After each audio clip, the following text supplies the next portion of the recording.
Hello প্রিয় দর্শক, welcome to my another blog video.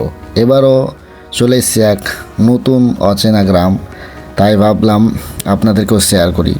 সব থেকে যেটা ভালো লাগলো আমাকে এই গ্রামের এই রাস্তা, দেখতে পাচ্ছেন ব্লক বিছানো রয়েছে, প্রায় 1.5 কিলোমিটার পর্যন্ত ব্লক বিছানো রয়েছে, যেটা খুব কম তাড়াতাড়ি ক্ষয়ক্ষতি হয় এবং খারাপ হয় রাস্তাটা।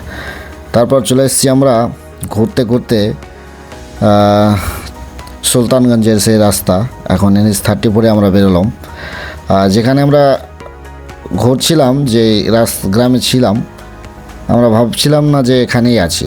যখন বেরোলাম আমরা দেখছি সুলতানগঞ্জে বেরোচ্ছি। এই যেটা রাস্তা বৈষ্ণবনগর হয়ে গোলাবাড়ির এই স্ট্যান্ড একটা ব্রিজ আছে, যে নদী দুপাশে, মাঝখান দিয়ে ব্রিজ। এই রাস্তা দিয়ে আমরা বেরোবো কারারি চাঁদপুর, যেটা 16 মাইল হয়ে বৈষ্ণবনগর হয়ে আমরা এলাম।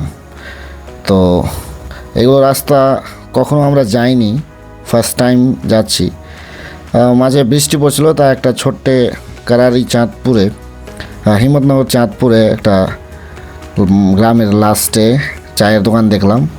সেখানে আমরা একটু চা খাওয়ার জন্য বসে পড়লাম। এই ছোট্ট কুড়ে ঘর চা, সেখানে মুড়ি খেলাম, চটপটি খেলাম, আরও অন্যান্য জিনিস খেলাম। খেয়ে নাস্তা আমরা কমপ্লিট করলাম।